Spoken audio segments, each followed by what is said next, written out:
여러분 안녕하십니까? 헬로티비 뉴스입니다. 이중섭, 김환기 등과 함께 한국 근현대 미술을 대표하는 장욱진 화백의 작품을 감상할 수 있는 양주시립 장욱진 미술관이 개관 10주년을 맞았습니다. 이를 기념해 미술관에서는 장욱진 화백과 그의 제자들의 작품을 빛을 주제로 엮은 특별한 전시가 진행되고 있는데요. 김신혜 기자가 현장에 다녀왔습니다. 김인중 작가의 스테인드 글라스 작품 무제. 납선을 이용해 유리 조각을 이어 만드는 일반적인 방식이 아닌 원판 유리 위에 붓으로 색을 입힌 독특한 방식이 눈에 띕니다. 프랑스 파리 샤르트르 대성당에 설치된 방해자 작가의 스테인드 글라스 작품을 그대로 재현한 빛의 탄생에는 빛을 생명력으로 승화한 작가의 해석이 고스란히 드러납니다.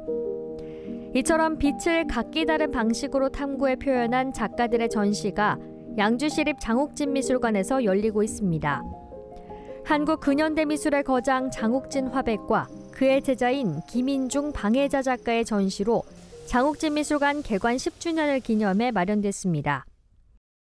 10주년에 어울리면서도 이전 전시에서는 보여주지 않았던 장욱진 예술의 새로운 면모를 찾아서 보여주고자 했고요. 그리고 미술관의 공간을 한껏 활용해서 보여주는 전시로 꾸미려고 했습니다. 순수함과 단순함을 추구했던 장욱진 화백이 심상을 표현하기 위해 빛을 어떻게 활용했는지는 하나의 감상 포인트로 꼽힙니다. 또 장욱진 미술관의 채광이 작품과 어떻게 조화롭게 어우러지는지도 주목할 만한 부분입니다. 장욱진 미술관은 창이 많아서 자연 채광이 그대로 전시장에 들어오잖아요. 이런 공간적인 특징, 공간 안에서 전시가 어떻게 보여주는지 관심을 가지고 보신다면 재미있을 것 같습니다. 간결하면서도 동서양의 조화를 담아 빛을 표현한 세 작가의 작품 전시는 오는 12월 29일까지 진행될 예정입니다. 헬로티비 뉴스 김신혜입니다. 지난 27일 오후 9시 45분쯤 연천군 청상면의 한 창고에서 불이 났습니다. 불은 창고 두 동을 태우고 진화됐는데요. 다행히 인명피해는 없었습니다. 소방당국은 정확한 화재 원인을 조사하고 있습니다.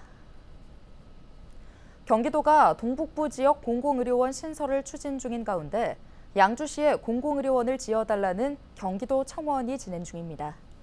청원자는 아이가 아파도 응급실이 없어 포천이나 의정부로 가야 한다며 양주에 의료원이 생기면 연천과 동두천, 포천 등 모두 가까이서 이용할 수 있다고 필요성을 강조했습니다.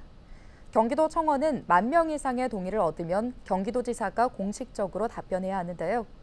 28일 오후 1시 기준 청원 동의 수는 7,600명을 넘어섰으며 이번 청원은 다음 달 18일까지 진행됩니다. 경기 북부 미래비전 포럼이 지난 27일 의정부 예술의 전당 소극장에서 열렸습니다. 포럼은 국민소득 7만 달러 도약, 게임체인저 경기 북부를 주제로 진행됐는데요. 경기 북부 특별자치도 설치와 미래 신산업 육성 방안 등에 대한 종합적인 토론이 이어졌습니다. 특히 토론에 나선 김민재 NC소프트 AI 테크센터장은 미디어 콘텐츠 산업 육성을 위한 K-콘텐츠 복합문화단지 조성을 제안했습니다.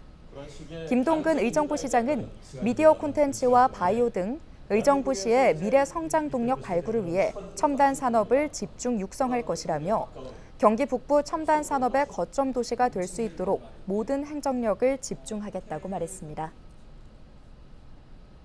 양주시가 천일홍 축제가 열릴 나리농원 개장 점검에 나섰습니다. 올해 나리농원은 9월 4일부터 10월 20일까지 유료로 운영되는데요. 강수현 시장과 공무원 등 20여 명은 최근 나리농원에서 준비 상황을 보고받고 안전관리 상태를 점검했습니다. 올해 나리농원에서는 루비그라스, 여우꼬리 맨드라미 등 23종의 꽃 관람과 천일홍 기념품 만들기 체험 등을 할 수 있으며 천일홍 축제는 9월 27일부터 4일 동안 열릴 예정입니다.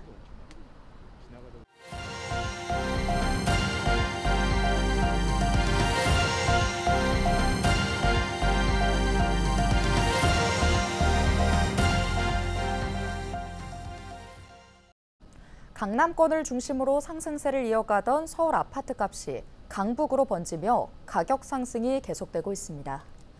한국부동산원이 발표한 자료를 보면 이달 셋째 주 서울 아파트값은 0.28% 올라 22주 연속 상승세를 이어갔습니다.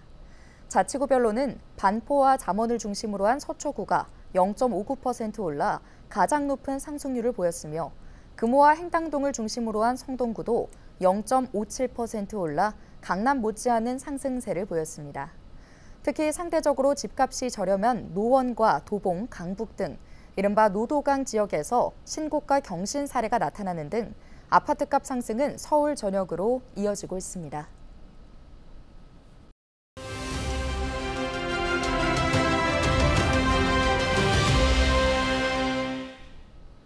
서울 집값이 전고점 가까이 상승한 가운데 수도권 집값 상승이 빠르게 나타나고 있습니다. 정부가 각종 주택 공급 대책을 발표하고 대출 규제까지 강화하며 전세가와 매매가의 가파른 상승을 견제하고 있는데요. 효과가 있을지 걱정입니다. 오늘은 부동산 경제연구소 김인만 대표 연결해 서울과 수도권 지역 부동산 상황 살펴보겠습니다. 네, 대표님, 최근 집값 상승을 실수요자가 주도하고 있는 것으로 나타나고 있는데요. 현재 서울과 수도권 집값 상승의 특징이 있다면 어떤 것이 있을까요? 일단 말씀하신 실수요자들, 무주택자들이나 1주택자들이 기존 집을 팔고 갈아타는 수요들이 5월부터 급증하면서 시장을 주도하고 있고요. 이렇게 3개월 연속으로 거래량이 폭발적으로 늘어나다 보니 최근에는 1주택을 가진 분이 하나를 더 구입할까 이제 투자 목적으로 추가 구입을 또 고민하시는 분들도 늘어나고 있기 때문에 서울 집값 상승세가 지금 굉장히 좀 무서운 상황이고요. 좀 우려스러운 상황입니다. 네, 정부가 현재 각종 공급 대책을 내놓고 있고 또 대출 규제도 강화하고 있습니다. 이런 것들이 과연 집값 상승을 막을 수 있을까요? 현실적으로 쉽지 않을 것 같습니다. 왜냐하면 기존 문재인 정부 시절에 독재 정책을 펴다가 집값이 계속 오르니까 이제 공급 확대로 전환이 됐고요.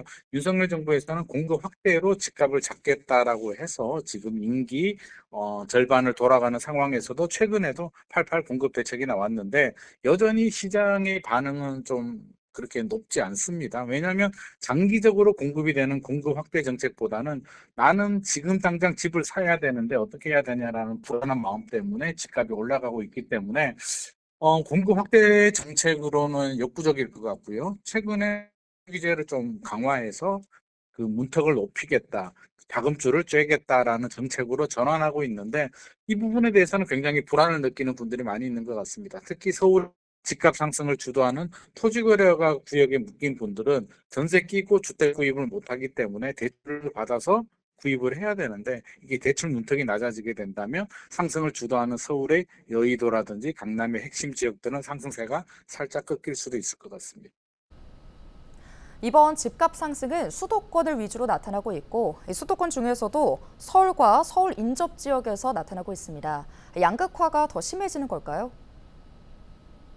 양극화가 굉장히 좀 심한 상황이고요. 이렇게 우리가 이야기를 하게 되면 뭐 인천의 외곽 지역이나 수도권 외곽 지역들 또 지방에 계시는 분들은 우리 동네하고 전혀 상관이 없는 지역인데 도대체 무슨 소리 하는 거냐라고 이제 말씀하시는 분들도 있는데 서울의 뭐 핵심 지역들과 수도권, 서울이 가까이 있는 수도권 일부 지역들이 상승을 주도하고 있는 상황이고요. 또 문재인 시절과 비교해 본다면 그때는 서울에서 시작해서 확산되면서 지방 중소도시까지 무차별적으로 상승을 했다면 지금은 오히려 굉장한 양극화, 서울 일부 지역, 수도권 일부 지역의 실수요자들이 신축 아파트 위주로 움직이는 시장이기 때문에 굉장히 지역적으로 국한적이고 양극화는 더욱더 심해졌다.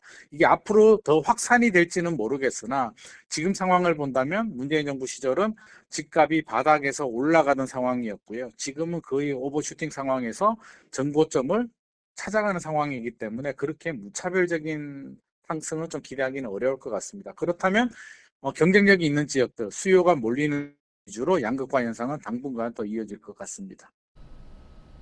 네, 최근 집값 상승 배경에는 서울의 전세가 상승도 있는데요. 갭 투자 우려도 상당합니다. 이에 대해서는 어떻게 생각하십니까?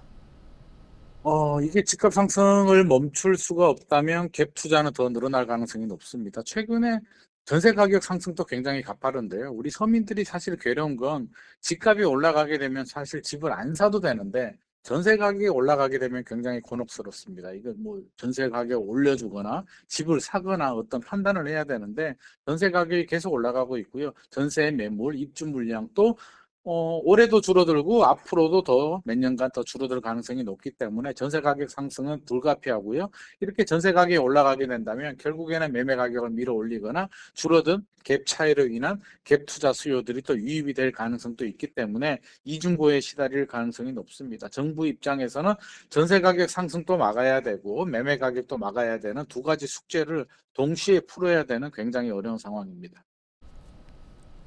네, 오늘 말씀 여기까지 듣겠습니다. 부동산 경제연구소 김인만 대표였습니다.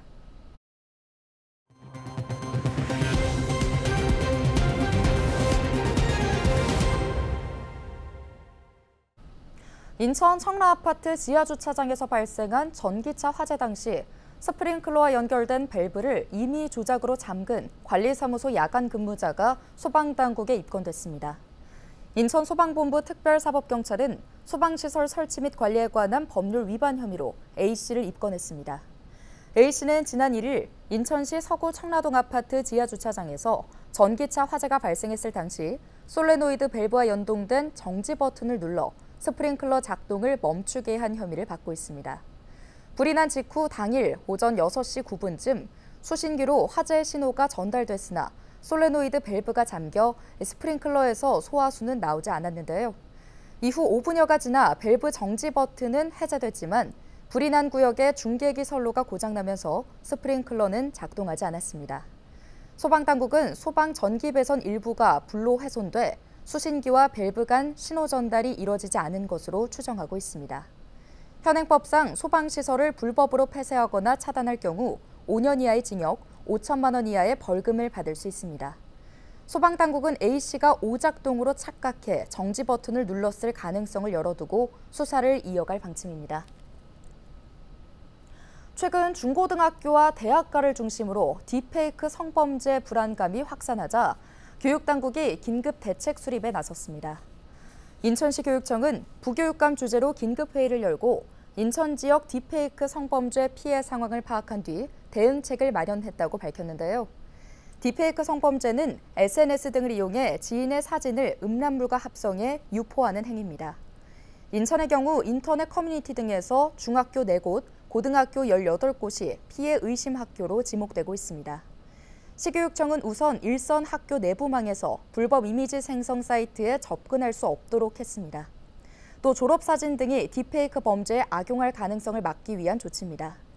인천 디지털 성범죄 예방대응센터와 연계한 가칭 딥페이크 피해 신고센터도 설치하기로 했습니다.